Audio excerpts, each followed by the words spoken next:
Hello everyone, how are you all? I hope you are doing well. So आज से हम लोग start करेंगे अकाउंटिंग एंड 11th क्लास का। So first will start from basic accounting terms.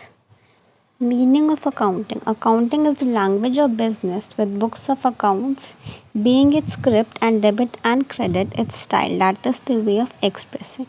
So accounting एक business का language है जिसमें books of account script है and debit और credit है जिससे हम express करते हैं accounting को.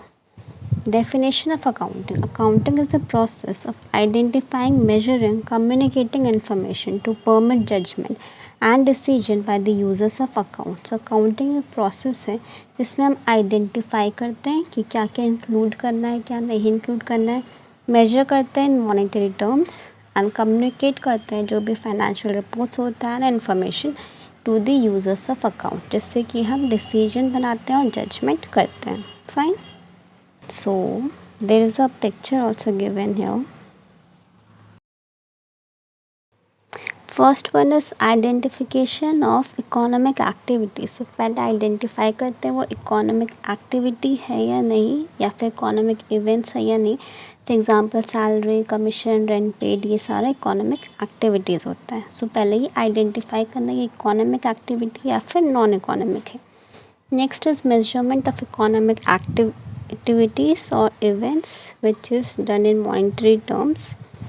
Next is recording of economic events जिसको हम लोग proper books of accounts में maintain करते हैं and then communicate करते हैं to external and internal users to know the financial position of the business कि profit कमा रहा है या loss या solvency ratio कैसा है. So this whole process is called as accounting. Now we'll see the basic terms of accounting. First is events and transactions.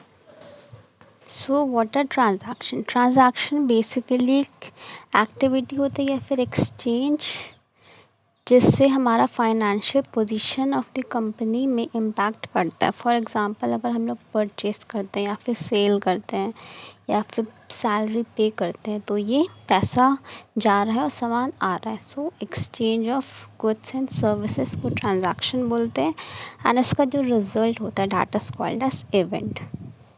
For example sale of goods किए तो उसके बदले हमें प्रॉफिट मिला, that is earning of profit is an event. वैसे हम लोग purchase किए तो हमारा पैसा जा रहा है, that is loss. So loss is also event. Stock in hand अगर हमारा स्टॉक्स बच जा रहा है that is also an event. So results are event and transactions which change the financial position of the company is called as transactions. Next one is vouchers. कोई भी जब business transaction होता है परचेस एंड सेल एंड उसके बाद हमें एक written form मिलता है that is called as voucher. Written और प्रिंटेड फॉर्म जैसे रिसीट्स हो गया, cash memos, these are voucher. Next one is ditto. जब भी हम बिजनेस से किसी को गुड्स देते हैं on credit he is known as a debtor. जिससे भी कंपनी को पैसा वापस देना रहता है he is a debtor. Next one is creditor.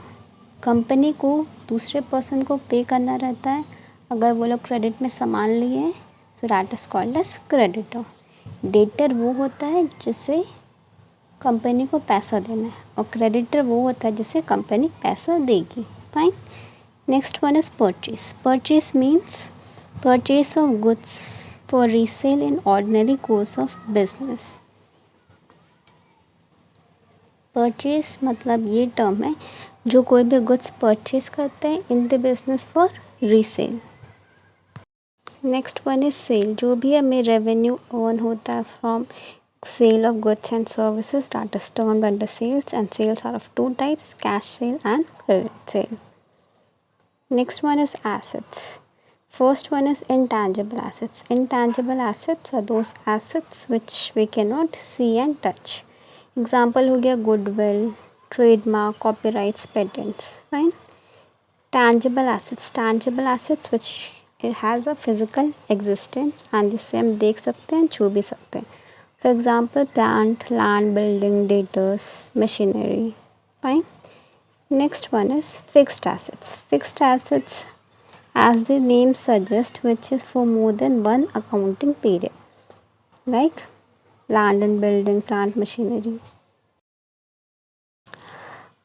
After that, it's current assets. So current assets are those assets which are held for not more than 12 months.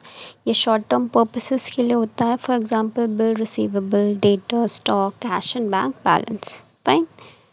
Then is liquid assets. Liquid assets जो भी आराम से cash में convert हो सकता है, that is called as liquid assets. For example जो भी बैंक में हम डिपॉजिट करते करेंट अकाउंट बैलेंसेस में या सेविंग में, so that can be withdrawn into cash. ये हो गया लिक्विड एसेट्स का एग्जांपल. इन्वेस्टमेंट्स हम लोग कभी भी उसको तोड़वा करके we can take the amount of cash. So it is liquid assets. Next one is fictitious assets. These are not an actual assets, but these are termed under assets. These include profit and loss, and which are to be occurred or which are to be written off. These include deferred revenue expenditure. सो इसका balance हम बस balance sheet में show कर देते हैं. Fine. So assets को two types में classify करते हैं. First is current assets and non current assets. And non current assets के अंदर ये सारा हम इंक्लूड करते हैं. Tangible, intangible, liquid assets. Fine. Next will see liabilities. Liabilities कोई भी डेट या ऑब्लिगेशन होता है जो बिजनेस एंटरप्राइज को पे करना पड़ता है. फॉर एग्जांपल अगर हम कोई परचेज़ किए गुड्स में ऑन क्रेडिट तो हमें उसे पे करना है. बैंक से लोन लिए उसे भी पे बैक करना है. So these are the liabilities. So there are many types of liabilities. First देखते हैं इंटरनल लाइबिलिटी. इंटरनल लाइबिलिटी तो जो मनी बिजनेस अपने ओनर के टूवर्ड्स ओ करता है, that is known as internal liability. Next one is external liability. जो भी हम कंपनी के आउटसाइडर्स को पे करते हैं जैसे creditors, bill payable, bank overdraft, these are known as external liabilities. Next one is current liabilities. Current liabilities जैसे करेंट एसेट्स देखे थे, so these are to be paid back within 1 year. तो it is also known as short term liabilities जो 1 साल के अंदर हमें पे बैक करना है. Next is fixed liabilities which is for more than 1 year. जो हम बैंक लोन या फिर लॉन्ग टर्म लोन्स लेते हैं जो 1 साल से ज़्यादा टाइम पीरियड के अंदर पे करते हैं, that is called as fixed liabilities. Next one is contingent liabilities. Contingent liabilities are those liabilities which are not certain at the time of preparing balance sheet. ये हो भी सकता है, नहीं भी हो सकता है. For example liability of bill जब हम लोग बैंक में देते हैं, इट कैन बी डिसऑनर्ड. हो भी सकता है और नहीं भी हो सकता है. कोई भी क्लेम अगर बिजनेस के ऊपर लगा हुआ है कि वी हैव टू पे द डेट, बट हो सकता है कंपनी ने पहले से डेट पूरा कर दिया होगा. सो इट कैन हैपन और can not happen. So which is uncertain is known as contingent liabilities. Next is goods traded in. Goods traded in means कोई भी हम लोग गुड्स लेते हैं, स्टॉक लेते हैं for resale, that is called as goods traded in. Next one is stock. Stock refers to the goods in which the business is dealing in. सो बहुत लोग कंफ्यूज हो जाते हैं between stock and goods. Stock include करता है raw materials, finish goods, semi finish goods. Whereas goods होता है बस हम लोग सेल के लिए, रीसेल के लिए परचेज करते हैं, उसे रीसेल कर देते हैं. वेरास स्टॉक इंक्लूड्स जो हम रॉ मटेरियल से लेकर के फिनिश गुड्स तक, the whole process from raw material till semi finished goods till finished goods is called as stock. Fine. So इसमें कंफ्यूज मत होइएगा between stock and goods. So opening stock. Opening stock होता है जो कि at the beginning of the year में रहता है. जो भी हमारे पास स्टॉक है that is opening stock. Closing stock होता है कि जो भी गुड्स एंड सर्विसेज जो हम लोग प्रोड्यूस किए जो सेल नहीं हुआ, जो ईयर के एंड में बच गया, that is known as closing stock. Next one है स्टॉक ऑफ रॉ मटेरियल. जैसे मैंने स्टार्टिंग में बोला था, जो भी रॉ मटेरियल से हम फाइनल प्रोडक्ट बनाते हैं that is known as raw material. इसके बाद हो गया वर्क इन प्रोग्रेस, जो अनफिनिश गुड्स रहता है.